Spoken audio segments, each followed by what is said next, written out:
Nasa Pilipinas pala ang pinakamalaking kaldera sa buong mundo. Ang kaldera ay isang crater or uka, bunga ng isang napakalakas na pagsabog ng bulkan at pinaniniwalaan ng mga dalubhasa ito ay nasa ilalim ng karagatan ng ating bansa. Saan ito matatagpuan sa Pilipinas? Ano-ano ang mga natuklasan ng siyentipiko tungkol sa pinakamalaking kaldera? Saan-saan pa matatagpuan ang malalaki at makasaysayang kaldera sa ating planeta? Yan ang ating aalamin.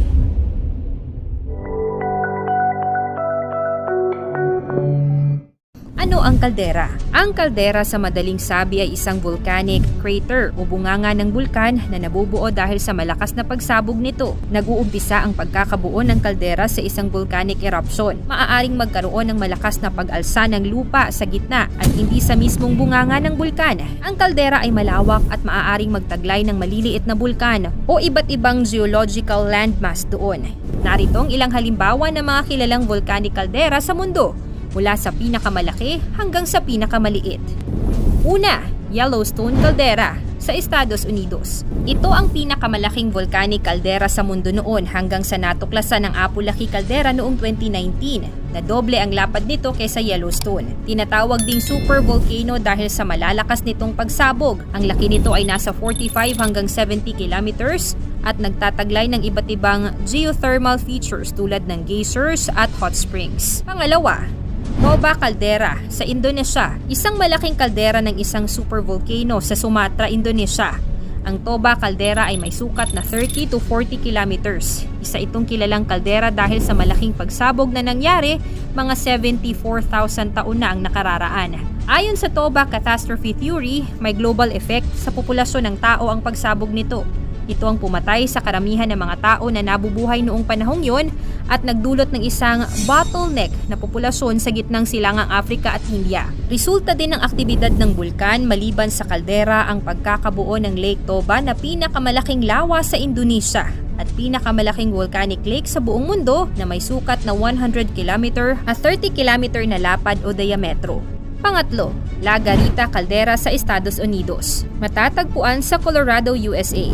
Ang La Garita Caldera ay may sukat na 35 to 75 kilometers na may parihabang hugis o oblong shape. Isa itong kilalang kaldera sa likod ng mga pagbabago ng klima na nangyari mga 28 million years na ang nakakaraan. Ang pagsabog na bumuo sa La Garita Caldera ang itinuturing na largest known volcanic eruption sa kasaysayan ng planeta. Dahil sa malawakang sukat at pagguho ng bulkan, inabot ng mahigit 30 years para sa mga siyentipiko na lubusang matukoy ang laki ng kaldera. Itinuturing na isang extinct volcano ang La Garita.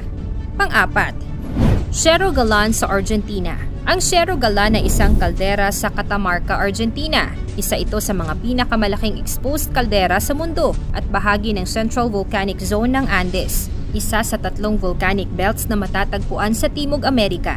Sa lapad na 26 hanggang 38 km na hugis, elliptical o pabilog, itinuturing ito bilang isang supervolcano. Meron din itong 7 kilometrong lawa na tinatawag nilang Laguna Diamante na may mataas na arsenic content at 5 beses na mas maalat kaysa dagat, kaya naman paborito itong puntahan ng mga flamingo. Panglima, Valles Caldera sa New Mexico. Ang Valles Caldera or Jemez Caldera ay isang 22 kilometrong malawak na volcanic caldera sa mga bundok ng Jemez sa hilagang New Mexico. Mainit na bukal, ilog, fumaroles, natural na gas seeps at volcanic domes ang makikita sa kaldera. Ang pinakamataas na bahagi sa loob ng kaldera ay ang Redondo Peak, isang 3,430 meters na resurgent lava dome na matatagpuan sa loob ng buong kaldera. Kasama rin dito ang Valle Grande na maaaring puntahan gamit ang isang semento na kalsada. Maraming tribong Native American ang madalas na bumibisita sa kaldera para sa pangangaso at para kumuha ng batong nabuo sa mabilis na paglamig ng lava o obsidian na ginagamit para sa pag-ukit at paggawa ng matatalim na dulo ng sibat at pana. Pang-anim, Campi Flegrei Caldera sa Italia. Matatagpuan ang 12 kilometro na lapad na kalderang ito malapit sa Napoli, Italia. Kilala sa mga geothermal vents at aktibo nitong mga bulkan na sumabog ng tinatayang nasa 60 times simula nang mabuo ang Neapolitan Yellow Turf Caldera. 15,600 years na ang nakakaraan. Ang ilalim nito ay nagtataglay ng malakas na heat source at ito ay tinuturing na aktibong volcanic field. Pampito, Santorini Caldera sa Greece. isang kilalang kaldera sa ilalim ng Aegean Sea. Ang Santorini caldera na tinatawag din bilang Thera caldera ay may sukat na nasa 7 hanggang 12 kilometers at may lalim na 300 meters. Kilala ito sa kanyang magandang tanawin. Itinalaga ito bilang decade volcano at isa sa mga pinakamalaking kaldera sa Mediterranean Sea. Ang huling pagsabog nito ay nangyari noong 1950. Pangwalo, Askja caldera sa Iceland. Isang malaking kaldera sa Iceland at ang youngest kaldera sa buong mundo. Matatagpuan ang Askja caldera sa gitna ng Vatnajökull Glacier National Park at may lapad na 8 hanggang 11 kilometers. Kilala ito bilang popular hiking destination at maging bilang isang training ground ng Apollo astronauts dahil sa hindi pangkaraniwan at malabwan nitong landscapes. Matapos ang malakas na pagsabog ng bulkan noong 1875, nabuo dito ang pangalawang pinakamalalim na lawa sa Iceland. Singtaas ng yelo ang lawa sa buong taon. At kung matagpuan na ito ay nasaan yung tubig, ito ay isang nakababahalang senyales ng posibleng erupsyon. Pang-siyam, Crater Lake Caldera sa Estados Unidos. Matatagpuan sa Oregon, USA.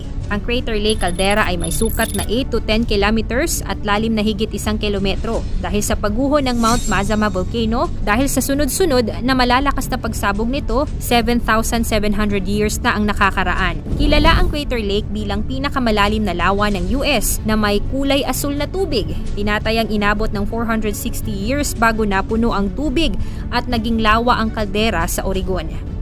Pang-sampu, Krakatau Caldera sa Indonesia.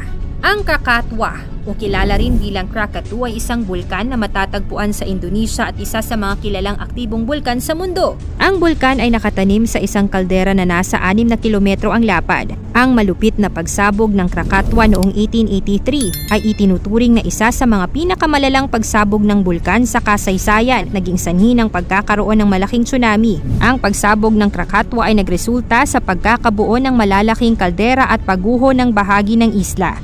Sa kasalukuyan, ang kaldera ng Krakatau ay patuloy na aktibo at may mga ulat na mga minor na pagsabog mula noong dekada 1920. Ang kanyang pagsabog noong 2018 ay nagdulot ng panibagong interes sa kalagayan ng bulkan na ito. World's largest caldera. Taong 2019 nang madiskubre ng New Zealand-based marine geophysicist at Filipina scientist na si Jenny Ann Barreto ang pinakamalaking kaldera sa buong mundo. Tinawag niya itong Apo-Laki Caldera, hango sa Philippine God and Sun and War na matatagpuan sa Philippine Rise or Benham Rise.